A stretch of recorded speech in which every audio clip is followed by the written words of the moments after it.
ስለዚህ በግል ራሱ በቁርሶ ዝም ብሎ በአንድ ነገር ተነስቶ ሰው መግደል ምን ያህል ከባድ እንደሆነ ይህንን እነዚህን አያቶች በደንብ ተረርተን አሁን በአካባቢያችን የሚደረገው ብዙ ጊዜ ስበርሳቸው ተጋደሉ ይባላሉ የአንድ ሀገር ሰዎች ሙስሊም ነን ይላሉ ሁላቸው ይህን ሁሉ ማሳወቅና ማስጠንቀቅ ይኖርብናል እያንዳንዳችን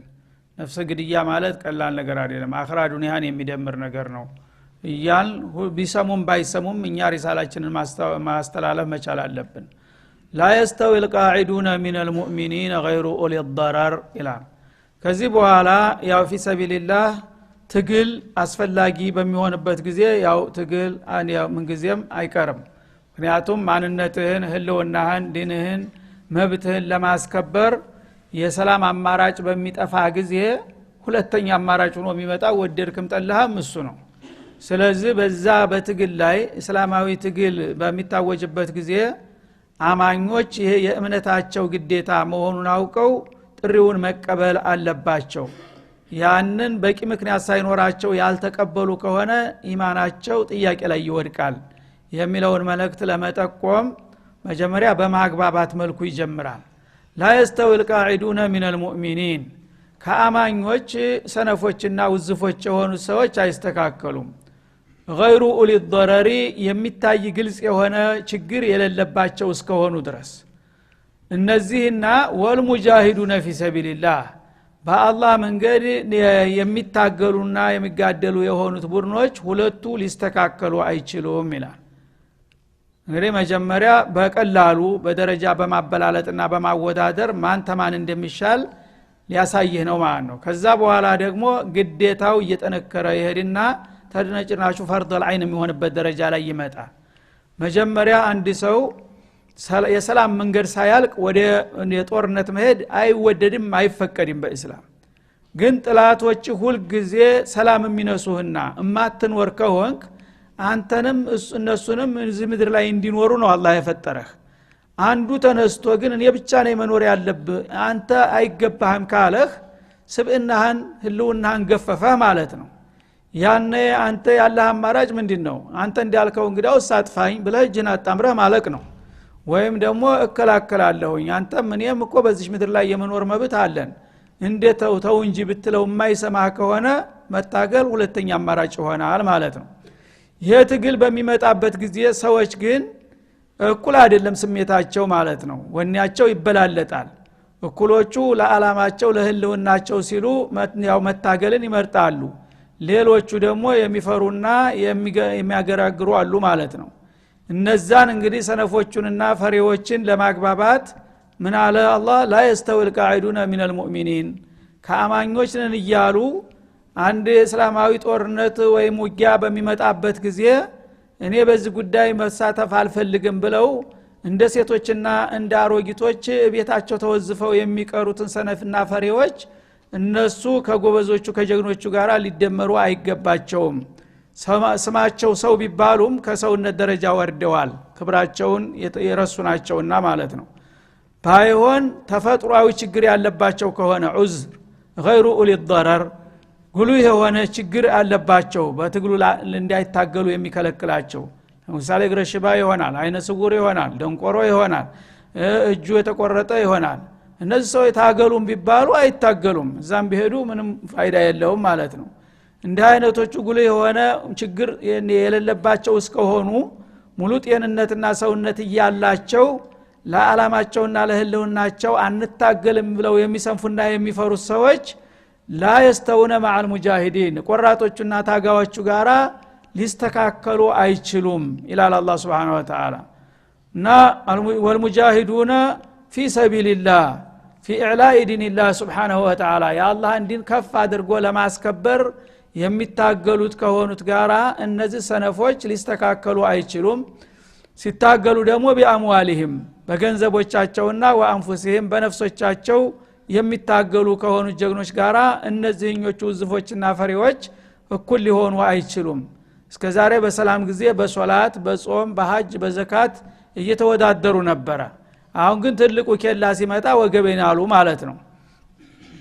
فضل الله المجاهدين باموالهم እነዛን ታጋዎችን በገንዘቦቻቸው ጥላትን ለመመለስ ገንዘባቸውን ሳይሳሱ ሳይነፍጉ በገፍ እያወጡ ወገናቸውን የሚያስታጥቁና የሚሰንቁ የሆኑትን ወአንፉሲሂም ከዛም አልፈው ደግሞ ውድ ህይወታቸውን መስዋዕት በመክፈል የሚታገሉ የሆኑት አለል ቃዒዲን በንፉጎቹና በፈሪዎቹ ላይ ደረጀተን አላህ ከባድ የሆነ ደረጃ አብልጧቸዋል ይላል ማለት ነው። ደረጀተን ዐዚመተን እዚህ ላይ ተንዊኑ ተፍኺምን ያመለክታል ይላሉ በዕልም አልበላጋ ማለት ነው። ደረጀተን ላ ይቃደሩ ቀድሩ ወላ ይክተነሁ ከኑ ደረጃው ይህ ነው ተብሎ በሰዎች ስሌት የማይታወቅ የሆነ ልዩ የሆነ ብልጫ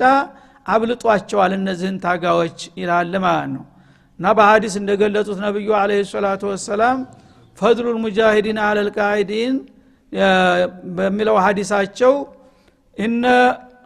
ደረጀተል ሙጃሂዲ ፊ ሰቢልላህ ቢአምዋሊሂም ወአንፉሲሂም ከማ በይነ ሰማኢ ወልአርድ ይላሉ ማለት ነው። በሰማይና በምድር መካከል ያለውን እርቀት ያህል ነው እና 100 ደረጃ አለ 100 ደረጃ ይቺ አሁን እዚህ ደረጃ ነው ያላት ግን ተንዊኗ በውስጧ ምን አቅፋለች 100 ደረጃ ነው የምትመነዘረው ያቺ 100 ደረጃ አንዷ ከማ በይነ ሰማይ ወልአርድ ነው የምትራራቀው ይላል ማለት ነው። የዚህን ያህል ልዩነት አለ ማለት ነው። ወንድም ሸቂቅ ሊሆን ይችላል ወይ መንትያ ሊሆን ይችላል እሱ ሙጃሂድ ነው አንተ ቃዒድ ነህ። ስለዚህ እስከዛሬ በሶላት በጦም በሁሉ እኩል ተታተፉ ነበር። አሁን ግን አንዱ ፈሪ ሆነ ወደ ኋላ ተወዘፈ ሌላው ቆራጥ ሆነ ወደፊት ተራመደ ደረጃችሁ ምን ይሆናል ከማ በይነ ሰማይ ወልአርድ ይሆናል ራራቁ ማለት ነው። እና ወኩለ ወዐደ አላሁ الحسና ይላል ግን ሁለቱንም ወገኖች ሙእሚን እስከሆኑ ድረስ አልመثوبة الحسنى መልካም የሆነን ምንዳ ቀጥሯቸዋል ማለት አልታገልም ስላለ ብቻ ከኢማን ውጪ ነው ማለት እንዳይመስላችሁ ማለት ነው። በሌላው በኩል ያው ድርሻውን እየተወጣ ነው ግን በዚህ ነጥብ ላይ ወደ ኋላ በመቅረቱ ቢበለጥም በሌላው ኢማኑ እስካለ ኢባዳው እስከቀጠለ ድረስ አላህ መልካም ወረታ እንደሚከፍለው አይካድም ያኛውንም ቢሆን ማለቱ ነው። እና ይሄም ደግሞ غير أولي الضرر ከሆነ ነው ማለት ነው። غير أولي الضرر ከሆነና ምክንያት ሳይኖረው የቀረው ነው። ምክንያት የሌለው ከሆነ ግን ለእስላም የማይቆረቆር ከሆነ ያ ደግሞ ሌላ ችግር ነው ማለት ነው። وفضل الله المجاهدين على القاعدين እና አላህ Subhanahu Wa Ta'ala ቆራጥ ታጋዮችን አብልጧቸዋል በሰነፎቹ በውዝፎቹ ላይ አጅረን عظيማ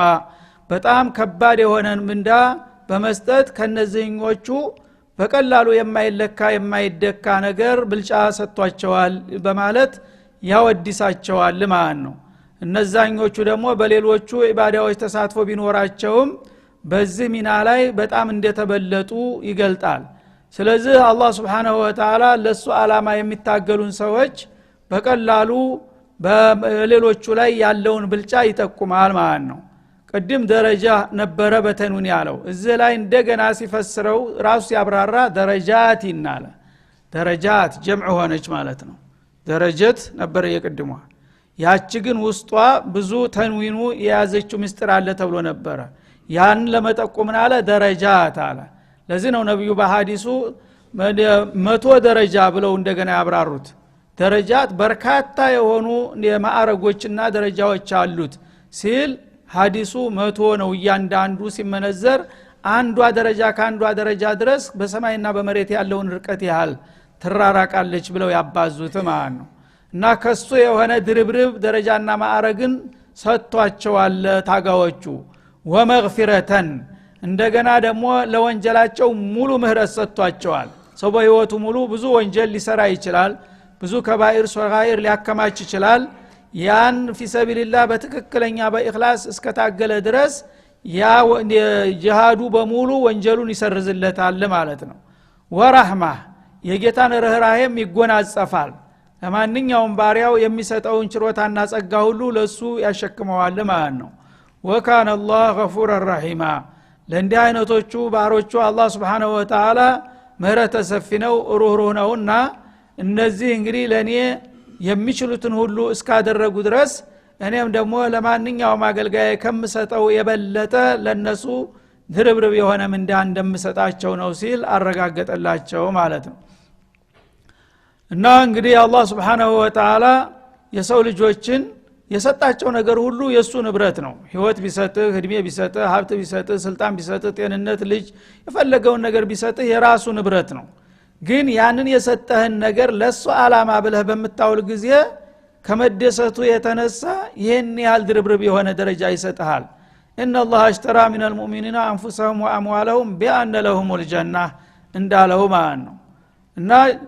ነፍሳቸውን ገንዘባቸውን የሰጣቸው ራሱ ነው የራሱን ንብረት ነው መልሰው ከብዙ በጥቂቱ ነው የመለሱለት ግን ለኔ ብለው በመስጠታቸው ያንን ነገር ስላደረጉ እኔ ደግሞ የማይለካ የማይደካ እጅግ እጥፍ ድርብና የበረከተን ምንዳሰጣቸዋለሁ ወንጀላቸውንም በሙሉ እምራቸዋለሁ ሲል ያረጋግጣል ይሄ እንግዲህ መጀመሪያ አካባቢ ለማግባባት ነው በማግባባት ደረጃ እንዲነሽጡ ለመቀስቀስ ማለት ነው ከዛ ሁኔታው እየከበደ ሲመጣ ደግሞ እያንዳንዱ ሰው ወደድክም ጠላህም በግድ መውጣት አለብህ የሚለው ያው በሱረቱል አንፋል ላይ እንደተገለጸው ይሆናል ማለት ነው أعوذ بالله من الشيطان الرجيم إن الذين توفاهم الملائكة ظالمي أنفسهم إن الذين توفاهم الملائكة ظالمي أنفسهم قالوا فيما كنتم قالوا كنا مستضعفين في الأرض قالوا ألم تكن أرض الله واسعة فتهاجروا فيها فأولئك مأواهم جهنم وساءت مصيرا إلا المستضعفين من الرجال والنساء والولدان لا يستطيعون حيلة ولا يهتدون سبيلا فأولئك عسى الله أن يعفو عنهم وكان الله عفوا غفورا إن الذين توفاهم الملائكة ظالمي أنفسهم እነዚያ ደግሞ መላእክቶች ነፍሶቻቸውን የሚረከቧቸው እነሱ በበደል በግፍ ላይ ሆነው ይያሉ ይላል ማለት አጀላቸው ደርሶ ድንገት ሳያስቡት በወንጀል ላይ ይያሉ መለከል መውት መጥቶ ነፍሳቸውን ሊረከባቸው የሚያደባቸው የሆነው ቃሉ ፊማ ኩንቱም ያነዛ የአላህ መላእክቶች መጥተው እናንተ በምን ሁኔታ ላይ ነበራችሁ ብለው ሲጠይቋቸው ቃሉ ኩና ሙስተضعفين في الارض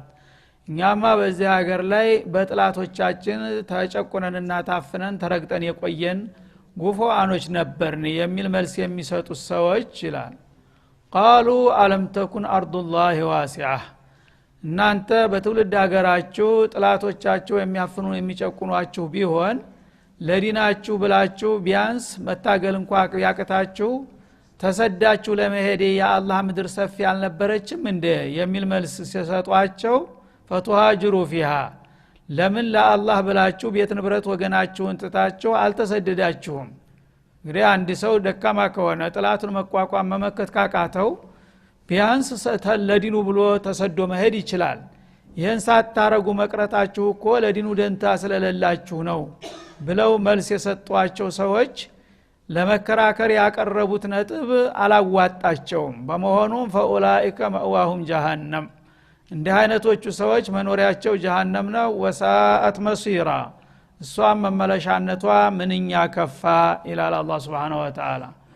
ይሄ ደግሞ ያው የሂጅራን ጉዳይ የሚጠቁም ጉዳይ አያ ነው ማለት ነው ሰዎች እንግዲህ በዲናቸው የተለያዩ ተጽዕኖ ያጋጥማቸዋል ጥላት መቆሚያ መቀመጫ ሊነሳህ ይችላል ማለት ነው ያኔ እዛው ሀገር ላይ ታግለህ መብትህን ለማስከበር ከቻልክ እሱ ነው የሚፈልገው የሚመረጠው ካልቻልክ ግን እንግዲህ አቅምህም ውስን ቁጥርህም ጥቂት ከሆነ ብትከራከር በቀላሉ ሊፈጁህ የሚችሉ ከሆነ አቅምህን አውቀህ ወደ ሌሎቹ ሙስሊም አገሮች ካሉ ወደዛ ሄደህ መቀላቀልና ጊዜ መግዛት ራስን ለመዘጋጀት ደግሞ እድል ለማግኛ ማመቻቸት ይኖርብሃል እንጂ በልበለኝ እያልክ ዝም ብለህ ሁሉ ጊዜ እየተረገጥክ መኖር የለብህም ነው የሚለው አላህ። በዚህ ሁኔታ ላይ ወራዳነትን መርጦ ዝም ብሎ ሁሉ ጊዜ እየተወገረ እቀመጣለህ የሚለው ሰው በአላህ ዘንዳ ተጠያቂ መሆኑን በግልጥ ያሳያል ይህ አንቀጽ ማለት ነው። እንግዲህ በመካ ነብዩ አለይሂ ሰላቱ ወሰለም አብዛኛዎቹን ሱሐቦች ይዘው ወደ መዲና በሚሄዱበት ጊዜ አንዳንዶቹ አወላዋዎች ነገ ዛሬ እያሉ አንዳንዶቹም ንብረታቸው ቤታቸው እያሳዘናቸው እምነቱ እያለ በመሰረቱ እንዲሁ ወደ ኋላ እየተጎተቱ የቀሩ ነበሩ። ከጊዜ በኋላ ለመሄድ ቢያስቡ ደግሞ ቁጥጥር እየጠበቀ ሄደና የማይችሉበት ደረጃ ላይ ደረሱ ማለት ነው። ያነ እንዲሁ ተንጠልጥለው ልባቸው መሄድ እየፈለገ መሄድ ግን አይቻለም። መጀመሪያ ግን ፍርሷውን አመልጠውታል ማለት ነው። በዛ ላይ አጀላቸው ደርሶ መለከል መውት መጥቶ በሚጠይቃቸው ጊዜ እናንተ ሙእሚነን እያላችሁ እዚህ ጣዖታውያን ጋራ ለምንድነው ተዘፍዝፋችሁ የቀራችሁት የሚል ጥያቄ ያቀርቡላቸው ጀመር ማለት ነው። ያነ እዕትዛር ሊያደርጉ ምናሉ ኩና ሙስተዳፊነ ፊል አርድ في هذه البلاد ማለታቸው ነው። በዚች ሀገር ውስጥኛ በጥላቶቻችን የተጨቆነነን እና ሌሎቹ ያው ተሳክቶላቸው ቶሎ ሳይነቃባቸው ለማምለጥ ቻሉ። እኛ ግን ጓዘ ከባድ ስለነበር አንዱ ስንል ዙሩፉን ለማስተካከል ስንሯሯጥ ሳይሳካልን ጥላት ነቃና መንፈናፈኛ አሳጣን። በዚህ ያለውል በግዳችን ታፍነን ተረግጠን እንድንኖር ተደረግን ብለው ሊከራከሩ ሞከሩ ማለት ነው። ያነ አላህ ዑዝራቸውን ውድቅ አደረገባቸው። ምክንያቱም ተዲናችሁ ዱንያችሁን መርጣችሁ ነው። ሌላውም ቢሆን ከናንተ የበለጠ ሀብታም ባለጸጋ ነበረ። እነ ዑስማን አልሄዱም እንዴ? እነ አብዱራህማን አልሄዱም እንዴ? እነ ዑመር አልሄዱም እንዴ? እነዛ ሁሉ ይቅርብን ብለው ነው ዲናችን ይብስብናል ብለው ነው የሄዱት። እናንተ ግን ለቤት ንብረታችሁ ብላችሁ ነው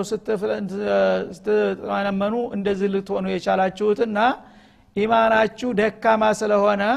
ያው ዱንያዬን ይሄን ሀብቴን ንብረቴን ተማጣ ቀስ ብየስቲ የዲኑ ከተሳካየዋለሁ አለበለዛ ብለ ዲኑን እንደ ትርፍ ነገር በማየት ነውና ይሄን ያደረከው ተቀባይነት የለህም ተባሉ ማለት ነው። ቃሉ አለም ተኩን አርዱላሂ ዋሲዓ መላእክቶቹ ናቸው ይሄን ክርክር ካር የሚያቀርቡት እና እናንተ ወገኖቻችሁ ነብዩ ጭምርት ተው ሲሄዱ የአላህ ምድር ሰፊ ነው የስደቱ ሀገር አለቃል ተባለ ወደዛ ለምን ሄዳችሁ አልተቀላቀላችሁም ብለው ጠየቋቸው ማለት ነው። ፈተሃጅሩ فيها كما هاجر اخوانكم ወንድሞቻችሁ ተሰደው እንደሄዱ እናንተ ስለምንድነው እንደነሱ መሄድ ያልቻላችሁት ሲሏቸው መልስ አጠረ ማለት ነው። ያኔ አላህ የራሱን ውሳኔ ሰጠ። فاولئك مأواهم جهنم እንደ ሙርተድ ተቆጠሩ ማለት ነው። ምክንያቱም ከዲኑ ዱንያዊ ብስብኛል ካላ አንዲ ሰው ምን ቀረው ካሁን በኋላ ና የዲኑ ጉዳይ ግደለም ያው ለጊዜው ኑሮዬን ገንዘቤን ማጣት የለብኝም ካለ ገንዘብ ያው ዲኑን እንደጣለው ተቆጠረበትና መኖሪያቸው ጀሃነም ነው አላህ። ወሳአት መስራ እሷ መመለሻነቷ የከፋች ናትና ቀላል አደጋ እንዳይመስላቸው ጀሃነም በማለት መርዷቸውን ነገራቸው ይላል። ይሄንን እንግዲህ ውሳኔ የሰጠባቸው ያው ዲናቸውን ከዱንያቸው ለማስቀደም ያቃታቸው በመሆኑ ነው። ግን ተጨባጭ የሆነ ዑዝር ያላቸው ደግሞ በዚህ ውሳኔ ውስጥ እንዳይገቡ እስቲስና ያረጋቸዋል እንደገና ኢላል ሙስተضعفين አለ እና እውነት እንደሚባለው በተጨባጭ አካለ ስንኩል ይሆናሉ፣ ደካሞች ይሆናሉ፣ አይነ ስጉር ይሆናሉ፣ የሚጎትታቸው የለም። እንደዛ አይነት በጣም ጭቁንና በራሳቸው አቅም ሊንቀሳቀሱ የማይችሉ ከሆኑ ሚን الرجال ወንዶችም ቢሆኑ ወንሳ ሴቶችም ወልውልዳን ህፃናትም ቢሆኑ ተጨባጭና የሚታይ ታዋቂ ዑዝር ያላቸው ከሆነ ላይስተቲዑነ ሒላ ከዚህ ከጥላት እጅ ሾልከው ለመሄድ ዘዴውን መላውን የማያውቁ ሆኑ ግራ ተጋባቸው ጨለማ ሆነባቸው። ወላ ይህተዱነ ሰቢላ የሚከድበትን ማቅጣጫ መንገዱን የማያውቁት ሆኑ። እነዚህ እውነትም ዑዝር አላቸው እነሱ አይመለከታቸውም መዋሁም ጀሃነም የሚለው። ሌላው ግን ጉልበት እያለው ዕውቀት እያለው መሄጃ አቅጣጫውን እያወቀ ያው ዱንያ ይብስብኛል ካለ ግን አሁን እንኳን ምክንያት ሊደረድር ቢሞክር አልቀበልም በተጨባጭ ግን አቅማቸው አልፈቅድላቸው ብሎ የተለያየ ችግር ኑሮባቸው የቀሩ ካሉ እነሱን ዑዝራቸውን እቀበላቸዋለሁ ይላል ማለት ነው። فاولئك المستضعفون ማለት ነው። ወንዶችም ይሁኑ ሴቶች ህፃናትም ይሁኑ ሌሎች አካለ ስንኩላን የሆኑት ግን የሚታይ የሆነ ተጨባጭ ችግር ኑሮባቸው በዑዝር እስከሆነ ድረስ የቀሩት عسى الله ان يعفو عنهم አላህ እነሱን ይቅር እንደሚላቸው ተስፋ ይደረጋል አለ። ተስፋ ካልሰጣቸው እነሱም ቢሆን ቢያስቡ ቢፍጨረጨሩ መጀመሪያ ወገኖቻቸው ይዘዋቸው ሊሄዱ ይችሉ ነበር ሰንፈዋል በመጠኑም ቢሆንም ግን ዑዝራቸው ተጨባጭ ስለሆነ አላህ እንደሚመራቸው ይቅር እንደሚላቸው ተስፋ ይደረጋል ይላል እነዛኞቹ ግን ለቤት ለንብረታቸው ለጸጋቸውና ለቀያቸው ብለው የቆዩት ያው ዲኑ የራሱ ጉዳይ ዱንያ ይብስብኛል እስካሉ ድረስ እነሱ የጀሃነም ሰለባ ናቸው ሲል ሌሎቹን ተጨባጭ ምክንያት ያላቸውን እስቲስና አደረጋቸው ይቅርታ እንደሚሰጥ ማለት ነው ወካነ አላህ አፉወን ገፉራ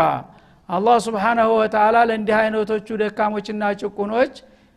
ይቅር ባይ የሆነ ጌታ ነው ምህረተ ሰፊም ነው ስለዚህ በይቅርታውና በምህረቱ ይሸፍናቸዋል እነዛኞቹ ግን አውቆ ጠፍ በመሆናቸው እነሱ እንኳን ምክንያት ለመደርደር ቢሞክሩ ምክንያቱ ተቀባይነት የለውም ሲል የራሱን ውሳኔ ሰጠ ስለዚህ እንግዲህ አላህ መጀመሪያ በማግባባት በማባበል ጀመረ ኋላ ግን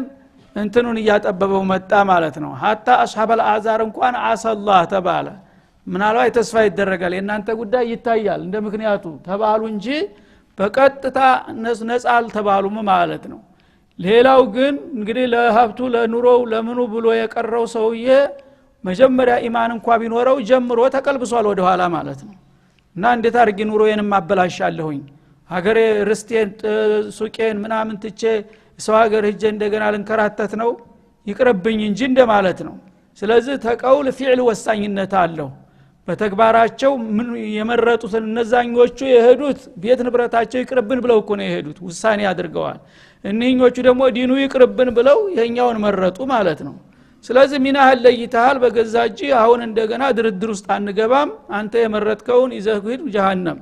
ይሄኛው ግን እንዳንተ አቅም ሳይኖረው ጉልበት ሳይኖረው በየት እንደሚከድ የማያውቅ የሆነው ደካማው እሱን ይቅር እንደሚደረግለት ተስፋ ይሰጠዋል በማለት ምላሽ ሰጠ ማለት ነው ስለዚህ አሁን እንግዲህ ወደ ዋቂዑ ስንመጣ ነው ችግሩ እንግዲህ ታሪክ ማንበቡ ችግር የለውም ያው ተዳር ሆኖ መተቸት ትናንት የነበሩ ሰዎች እንደዚህ ተባሉ እኛ ሴትኛው ቡድን ላይ ነን አሁን እንግዲህ በየዘመኑ ይሄ ነገር የሚመላለስ ነገር ነው ያለፉትም እንግዲህ ባለፉበት እንደዚህ ተባሉ እኛ በማንኛው ደረጃ ነው ያለነው ነገም የሚመጣው እንደዛው ተራው ይጠብቀዋል ማለት ነው تلك امه قد خلت لها ما كسبت ولو ما كسبتم እንዳለው ወለኩም ما كسبتم ያለፉት የሰሩትን ሰርተው ያመሩትን አምርተው ሄደዋል አንተ ደግሞ በተራህ መጣል በተራህ ደግሞ በዚህ ሚዛን ላይ በዚህ ኬላ ላይ ነው የምታልፈው ማለት ነው ኬላው ላይ እንግዲህ የሚገባውን መስፈርት ታሟላ ታልፋለህ አለበለዚያ እንደወደቁት ተወድቃለህ ማለትን ነው የሚያሳየን ማለት ስለዚህ አላህ Subhanahu Wa Ta'ala ይሄንን ቁርአን እንደዜማ ወይ እንደ መንዙማ ዝም ብለን እየደገምነው ያቀነቀነው ከንፈር እየመጠን ማለፍ ሳይሆን እያንዳንዱ ነጥብ በራሳችን በህይወታችን ላይ ማመዛዘን አለብን ይሄ ነገር በእኔ ላይ በምን መልክ ነው ያለው እኔ ከየትኛው ቡድን ነው ያለሁት ዑዝር ከሚሰጡት ነው ወይስ ከሚወነጀሉት ነኝ ወይስ ካለፉት ነኝ ወይስ ከታገቱት ነኝ የሚለውን እንድንገመግምና ስተታችንን እህን ጊዜ በህይወት እያለን እንድናርም ነው የሚያስጠነቅቀንና እነዚህን ሁሉ ነገሮች ማጣጣምና ተገቢ መልስ መስጠት ይጠበቅብናል ነው ወሰለላሁ ዐለ ነብይ ወኢላ ሊቃ ወሰላሙ ዐለይኩም ወራህመቱላህ